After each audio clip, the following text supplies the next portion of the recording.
Hello, this is Christina Wallace and welcome back to my channel.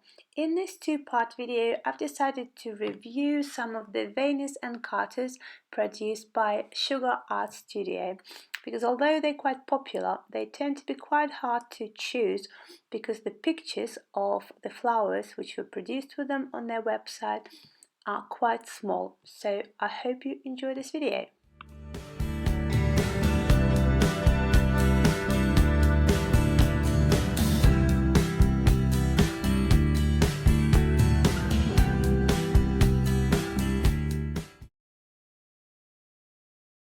When I first looked at this vein online, I wasn't very impressed. I thought the veins themselves looked a little bit too artificial for my liking, and I thought, well, perhaps the vein is a bit too small because you could always cut down, right?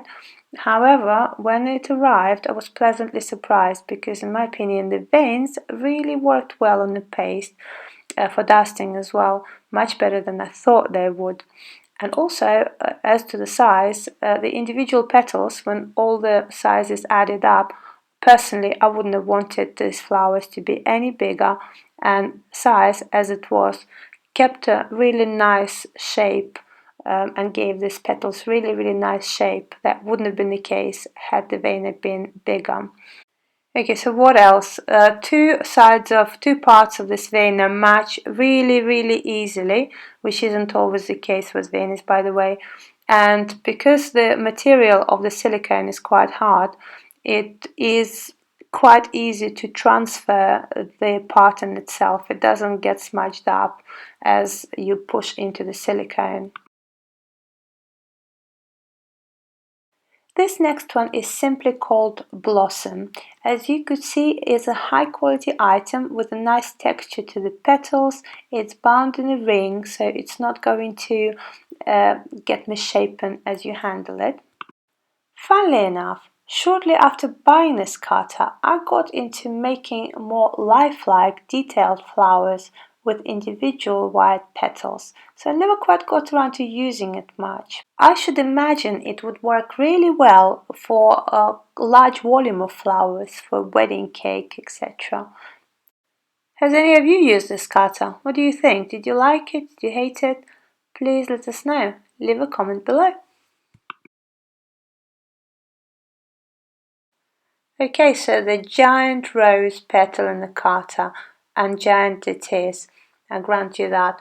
I'm afraid I really haven't bonded with this vein at all. When I was choosing it online, it looked quite artificial and not very convincing to me, and I'm afraid by the time it's made its way onto my paste, it didn't improve. If anything, it got a little bit worse. Even I don't like the pattern, and I don't like the fact that it's not very clear pattern. So by the time I make a petal, if I use a self-made paste, for example, it's even less easy to see. It kind of gets lost, and what you see of it is not all that pretty, in my opinion, at least. I mean, by all means, I'm sure some of you would probably disagree immediately and say, oh, I love this cut, I use it all the time. So please leave a comment. I'm sure people would love to hear different points of view on this. I have nothing against this cutter, but I haven't gotten on with it at all. I would say though, to my knowledge, this is the biggest cutter and a veiner on the market, or at least I haven't found anything bigger unless you cut it yourself and then improvise with something else. So it does have its place. I just wish someone would come out with this size a rose cutter that was a little bit more realistic. As to the shape itself, I think the hole is just too big for the shape to be important. You just kind of find the way around it and dry it in your own shapes, etc. And just to add, had the pattern been different, the material is actually great, easy to use, very easy to align. So in that sense, it's the usual good quality. Scabiosa metal cutter. As the rest of their cutters, the quality is good, it's very sturdy. I like the little part at the bottom that leads onto a stem because it makes wiring easier. It's not likely to bend easily, etc, etc. It cuts well. Is it unique to Sugarartstudio? I very much doubt it. I think have a good look around and order it from somewhere else if you find it cheaper. But if you're already placing an order with them and it's convenient, yes, of course, why not buy it from them? So this is my Scabiosa.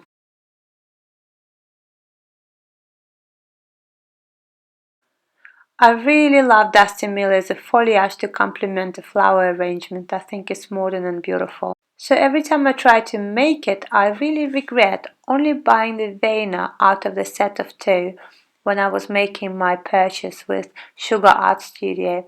By the way, I will get back to that later, how I came to buy so many venas and cutters from them and how it worked out quite well for me price-wise.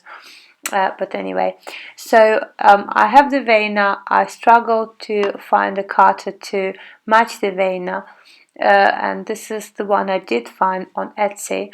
And the problem I have is that while the vena does really do its job beautifully, I'm unable to exactly match the cutter and the vena, and as a result of this, the mismatch kind of just doesn't work as a perfect look. It does work, but if someone looks closer, it just you could just see that it's more of a kind of decorative look than a true to life look. And sometimes I don't mind that if it's intentional or if I plan it, but when it just looks unplanned and slightly mismatched and sloppy, I personally don't like that, and it bothers me. So anyway, but other than that, I don't have a bad word to say about that vein. I think it's very precise. It's really, really good. It doesn't have any, you'd think that it would be very hard to make a vena that doesn't have any little bubbles of air with, you know, considering what plant that is. But no, it's a really, really good vena. But I urge you, if you bother buying a vena, also buy a cutter at the same time. It would be worth it. So, if you enjoyed this video, please add a like, and if you're using Sugarartstudio's veins or cutters, make sure you leave a comment and tell us how you're getting on with them. Other than that, watch out for the part 2 next Thursday and have a lovely rest of the week. Christina Wallace, Cake Philosophy here.